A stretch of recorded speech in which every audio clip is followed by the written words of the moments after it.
I always win. Oh, victory is in Jesus. Positive Impact is an exciting. Hello viewers, you're welcome to Positive Impact.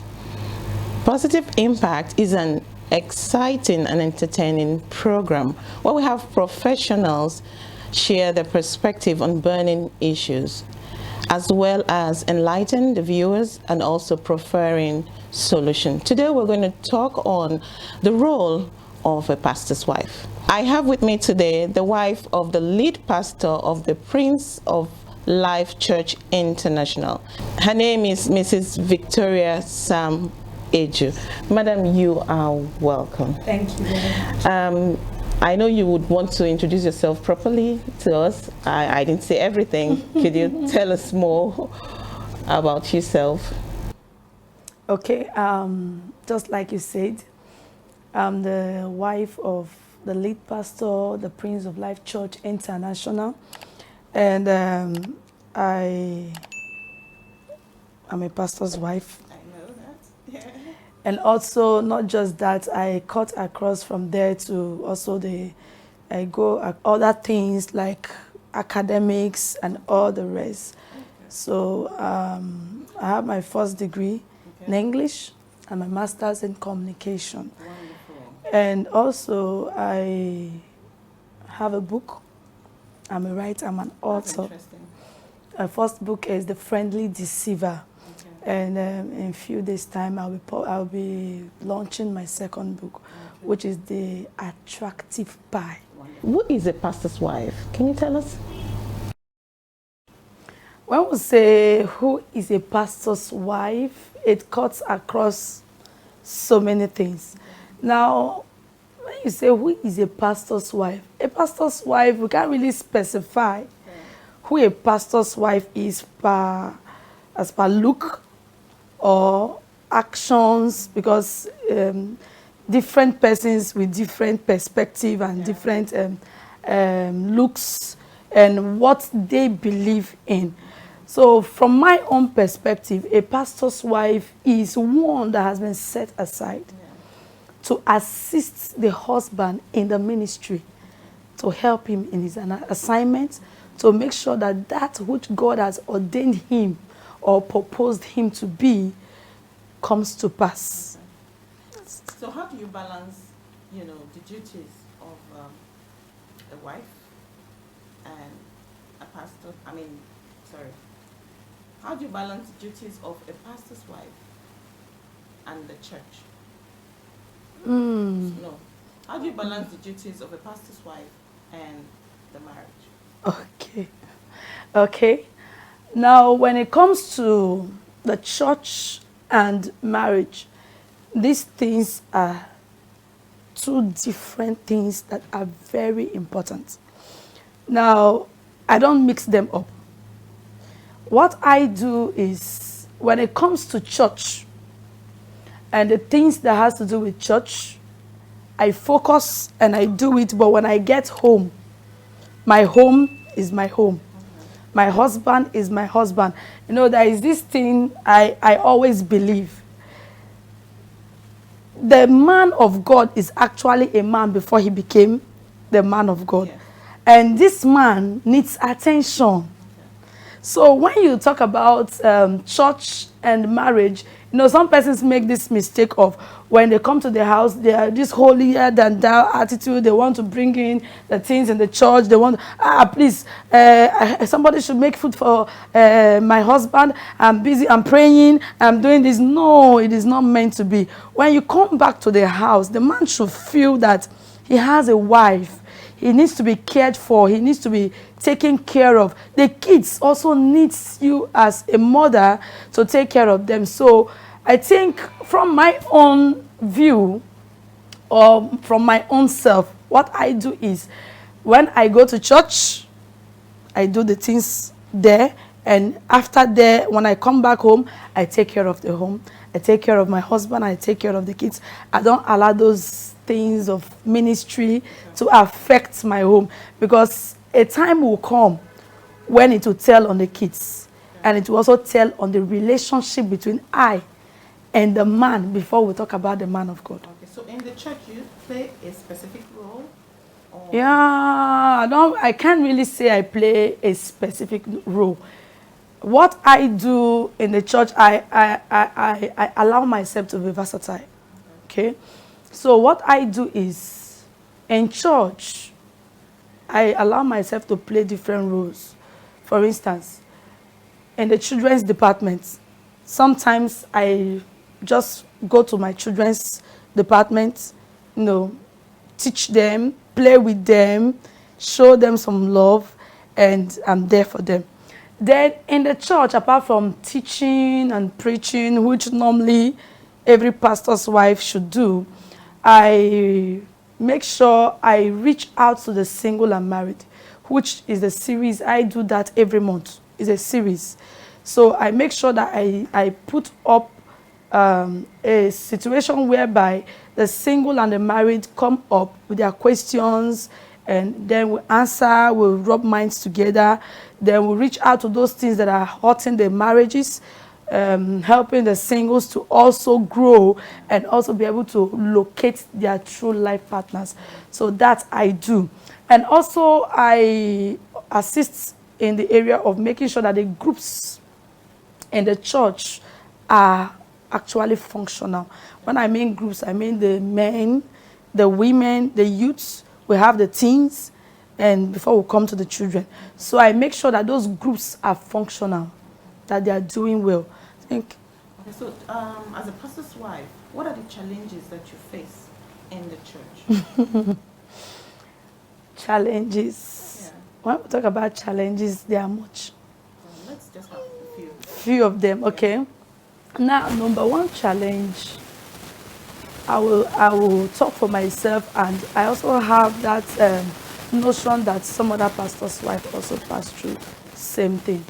Now, as a pastor's wife, the first challenge I had, which by God's grace I'm trying to overcome, is the challenge of some persons, not trying to look down on you. You're not the how will I put it? You're not the pastor, the main pastor. You are just a pastor's wife. So that you're not the anointed one. So that idea of she's just there as the pastor's wife. So let's just give her the respect as a white pastor's wife. But we know the main person. Or is it because you are younger? Not even older people, not really younger or older. I think it's a perspective that people actually have. Come to look at where you find out that maybe the pastor comes in and they were like, Papa, you're welcome, Papa. They are that honor. They're ready to prostrate. But when a pastor's wife they're listening. When a pastor's wife comes up, it's like, Mama, that's honor, as in that honor is not there. Like, at first I was like, what's going on? Is it that I'm not doing what I'm supposed to do? Or am I not making impact? So at the time, I had to sit down and I stopped getting angry over it. So I asked myself, what is it that you're not doing well? Or what is it that you need to do for your impact to be shown? Yeah, not just seeking for respect from the people, but actually gaining the respect. So I now decided to make impact. And just like I told you, in the single forum, in the married forum, I decided to start making impact. So I unveiled my program, just is for the exceptional royals. I call it exceptional royals, just for single and married ladies. Okay, that is outside the single and married series I run monthly. This one is just for single and married ladies. So we gather together I make sure that it's a forum where everybody pause. You know, women have a lot deep down in their hearts. So many things to pour out. They are burdened, they are depressed with the load of, like the singles are thinking of who will be my husband. Okay. Am I sure he's the right man? Or are you sure this will happen? And then the married are there struggling with children, husband, and then their external families, mother, father, and the depression is just much. So the idea is to bring them out and let them know that even in the midst of these situations and so much burden here and there, you can actually smile. We'll take a short break and we'll be right back. Please don't go away. Stay tuned.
Welcome back. I'm still speaking with Mrs. Victoria Samuel Eju.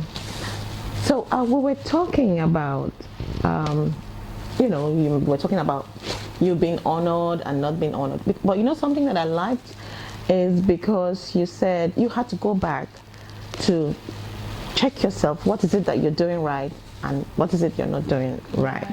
You know, because most people would, look for somebody to blame and expect them to check themselves. Rather, you went back to the drawing table and right now you're receiving the honor that you deserve. Yeah. Okay, so next question. Must every pastor's wife be involved in ministry? You know? To me, yes. Every pastor's wife must be involved in ministry, although, sometimes it's not every pastor's wife that actually bargains to be a pastor's wife, like me. That's one thing I never dreamt of, and I never wanted to. No, my growing stage, there is this notion I've always had that pastor's wives are caged. Oh, really? They are not free to do whatever they want to do. Live their life, just be you. So what is it that you would love to do if you were not a pastor? Just being there. Maybe I like being social. And that's why I really went into communication and all the rest.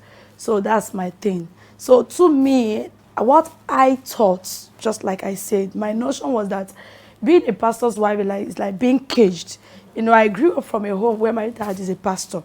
And each time we do this, they'll say, pastor's children. when you do this, pastor's wife. I said, me, I can't do this kind of thing, no.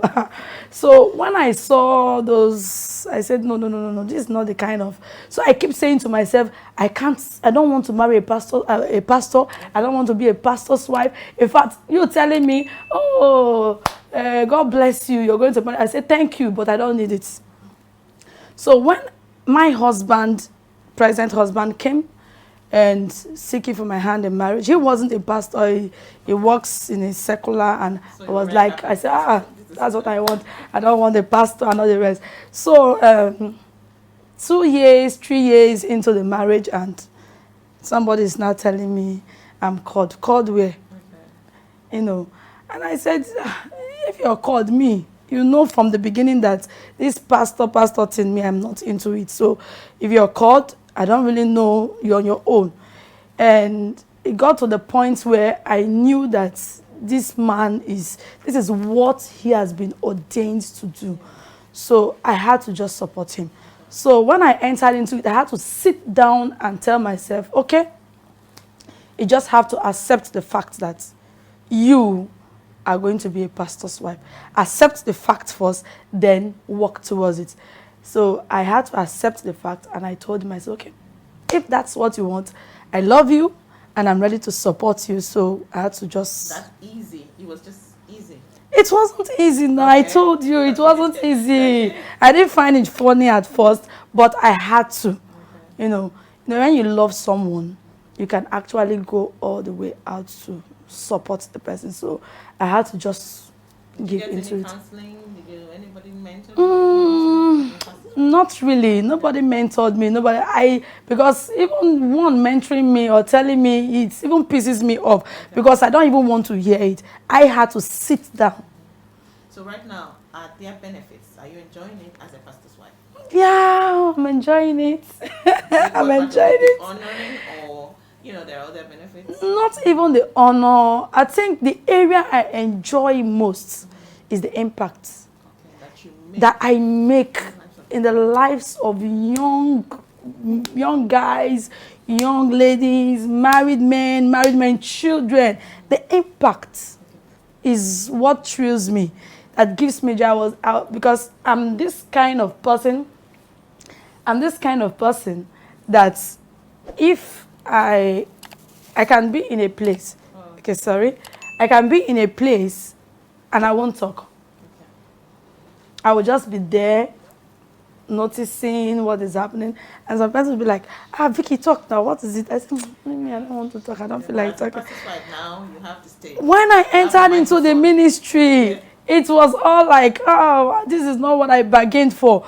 But at a point, I had to start breaking down. I had to start learning, relearning, reprogramming my system, my thoughts, my way of thinking. At first, I actually had some challenge at first, because that's my life pattern of I'll come in contact with some persons, I just go my way, I don't care, When I entered into the ministry, I now realized that some persons started complaining, Mama will just see somebody, she won't even talk to the person, she will just go her way. What is happening now? Is it that she has some specific people that she talks to? And I'll be like, no, it's not like that. This is me. Yeah. And at the time, an older pastor's wife, now talked to me and said, no, that yes, I know this is you, but this is the ministry. Okay.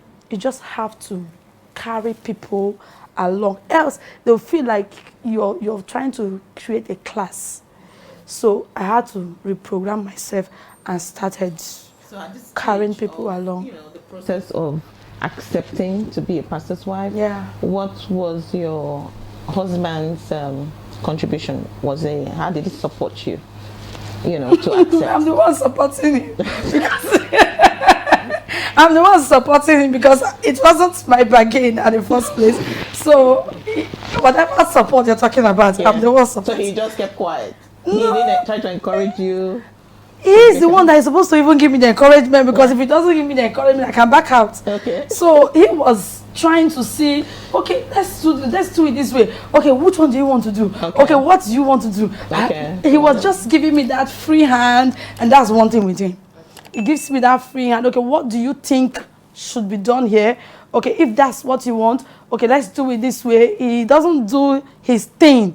Yeah. He's not this pastor that is, okay, this is what I want and that is final. Okay. No. He has to consult. Yes, we talk, we rub minds together, and at the end of the day, it comes out perfectly well. So now, how do you stay passionate about the church? I mean, the people and the program. I know you mentioned a few things, but what's that passion? What's the thing that gives you passion to stay, focused on the work of God? First and foremost, one thing with this work is, first, you have to like your church. Okay.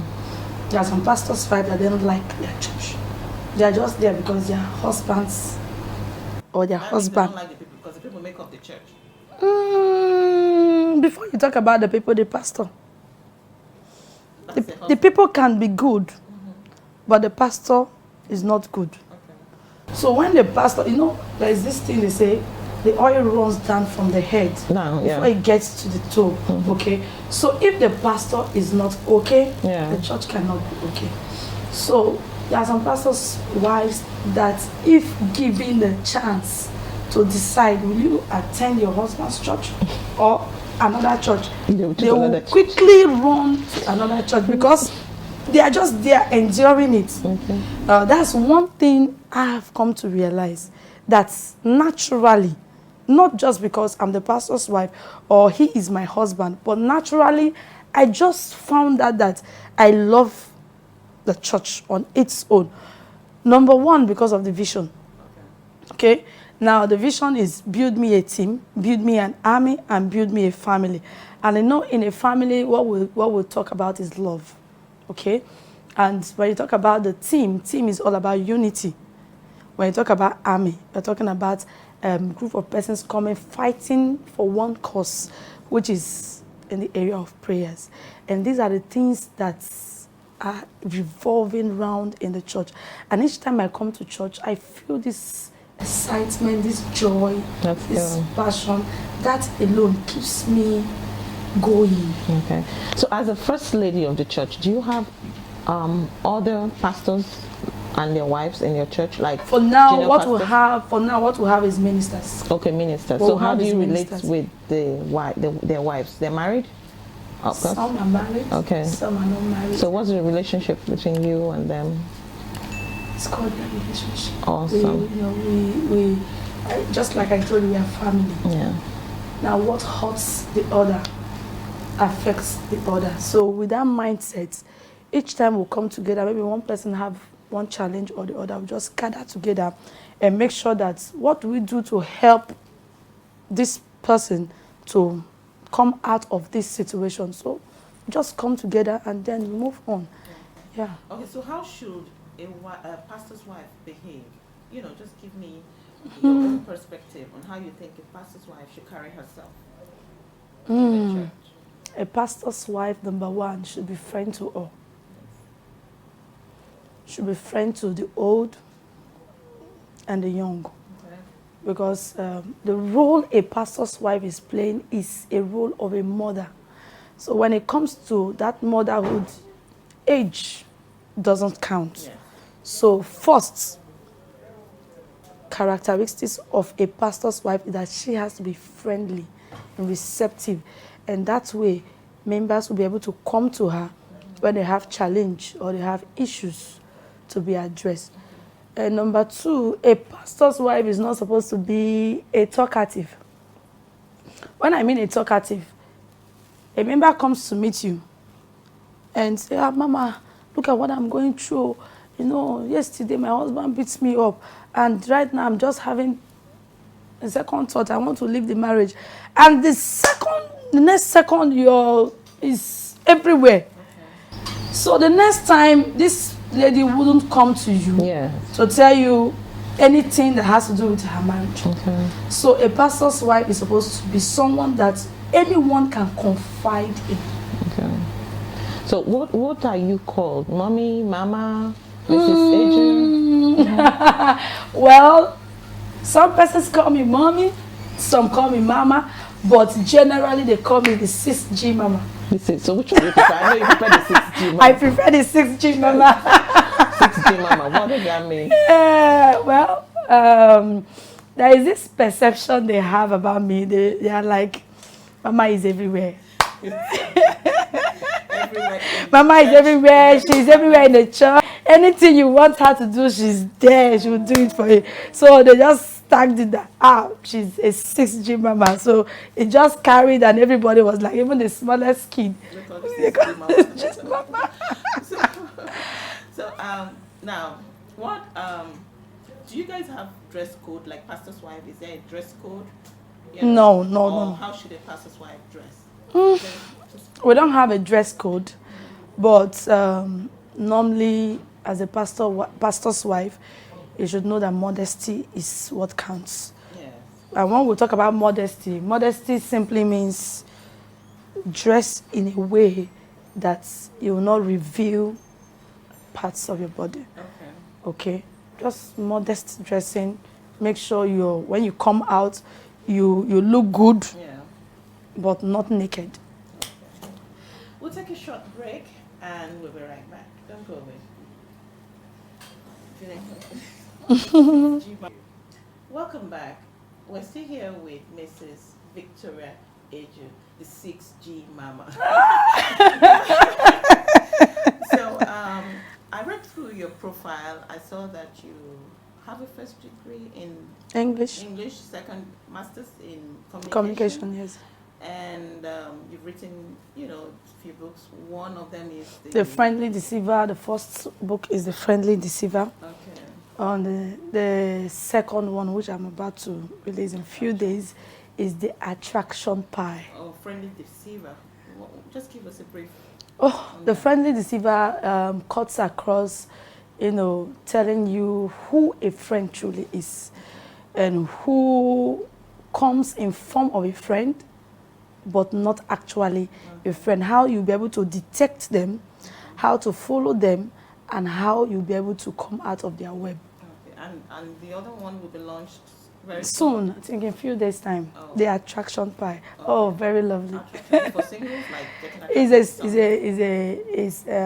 it's not just for singles. I think it cuts across both the old, the young. It's just for everyone. Okay. So now, what are you going to... Especially for those that wants to be attractive.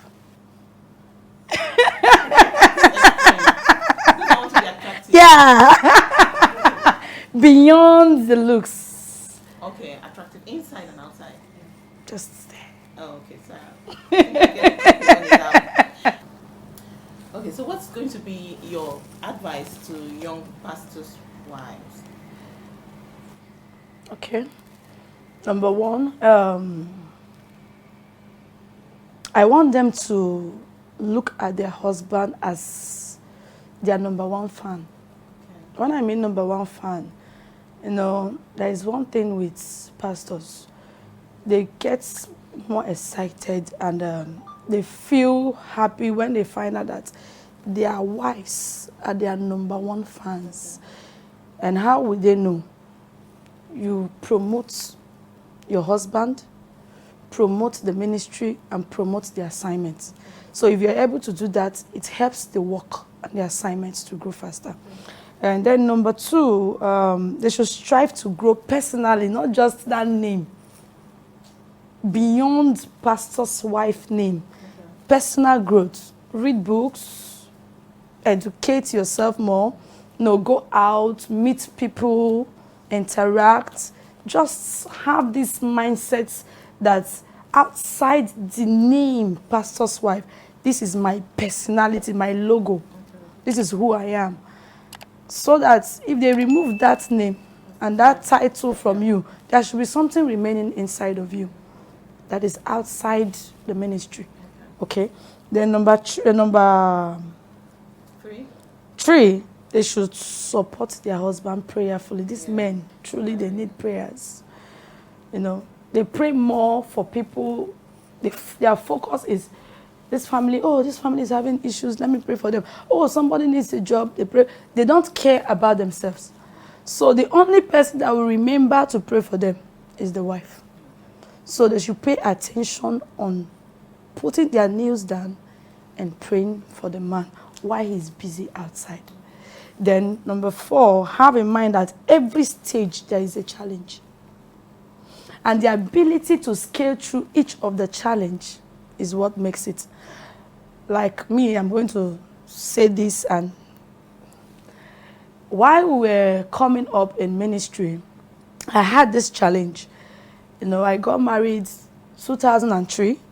Our marriage is 18 years now. And at a point, while at the 5th year, I haven't given birth. And you know, these talks of, she has not put to bed, what's happening? Why is she barren? Can't she give birth? And all the rest. And at that stage, we've already started the ministry, and you see some persons will be like, when you're advising them, why are you not coming to church on time? What happened? Why all this? You're supposed to be in church. You're supposed to come to church. I say, Mama, you won't understand. Mama, you won't understand. Children, husband. And I'll be like, oh, sorry. Oh, okay. Sorry, I won't understand because I don't have a child. So I'll be like, oh, sorry. And I will just walk away. It's a challenge. That, or you just no, intentionally some do it. Okay. You know, there are sometimes some persons speak to you, you through their actions, you know what they mean. So at that point, it was a challenge to me. And it makes me run back into my shell, and I'll be like, even though they don't come to church and all the rest, no problem. Everybody should just do their thing and all the rest. But a particular one that actually touched me was a lady my husband actually prayed for, but she doesn't attend my church. And at that moment, she conceived, and when she put to bed, she told the husband specifically that my husband has to be the one to dedicate the child. And the pastor's wife got angry. She was like, why would Pastor Sam be the one to dedicate the child when my husband is there and all the rest? And the woman said, please, Mama, I want this man to be the one to dedicate the child.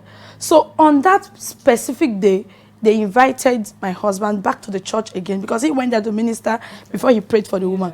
So when he went there and the lady brought forth the child and he finished the dedication, do you know what the pastor's wife said? Said, it's not by dedicating other people's children. You should also dedicate yours. This is not coming from a member. And it wasn't coming from an unbeliever. It was coming from a pastor's wife. So my husband came back that day feeling moody. And I was asking, I said, dear, what is it? Are you okay? He said, no problem. I said, but you went out looking happy and all of a sudden you're back. Tell me now, you know, you're my gist partner, you're my dad, you know, giving him sweet talks. And he told me, he said, do you know what? So pastor's wife told me. I said, what happened? He said, that is not by dedicating other people's children. That is to dedicate your own. If you have, God has given you power to pray for another person to give birth, you should also pray for your wife. I don't know whether she said it out of envy or out of anger, but it actually touched him. Not just because he said it, but it's coming from the pastor's wife. So when he was telling me that, narrating that to me, tears started running down his eyes. And I joined. We started crying. So we started crying. At that moment, it was a deep challenge to us, you know. And so what did you guys do? We did nothing. We had to pray. We said, God, well, it's in your hand.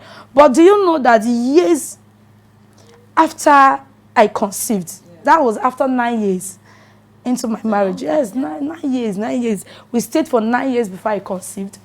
And years into that, when I actually conceived and had my first daughter, when I put to bed, she called.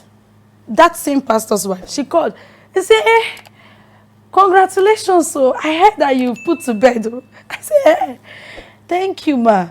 She said, thank God, though, finally. I said, yes, finally God has done it. And after then, you know one thing God does. When he wants to do his own thing, he does it, you know, even it will exceed your expectation. Yeah. And when I gave birth to my first daughter, Hevzibah, it was just 6 months by. I didn't know that I've taken in again. 6 months. So I went to the hospital and then I realized that I've taken, I was like, 6 months. What will people say? So this baby is still, I was just, my mom said, don't complain. When you were crying, you didn't remember. Now that God has started, don't complain. Do you know that my first daughter was just 1 year and 3 months when I put to bed? Okay. And guess what? Twin, a boy and a girl. Wonderful. So, they were like triplets. You know, 3 of them wearing pampers. So, she called again. She was like, I hate you put to bed there. Twin. Now, wow. I say, glory to God. So that period, it was actually a challenging. 9 years is not 9 days. Yeah. It's not actually 9 months. It was really challenging. But in that period, we stood. Thank God for that. So that's it. Yeah. So, viewers, you've heard it all from the 6G Mama. Really, thank you for coming, and I enjoyed this program, sharing this period with you. Yeah. So thank you for watching, and please do not forget to press the notification button and like, share, send your comments and your questions to our comment section. We'll see you soon. Bye.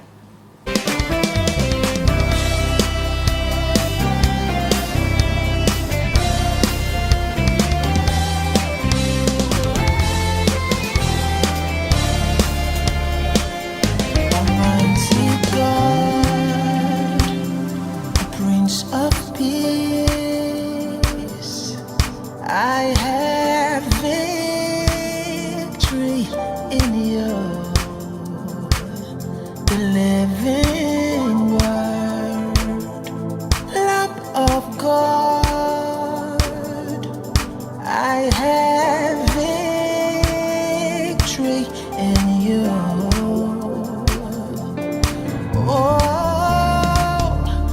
A seed of Abraham, a joy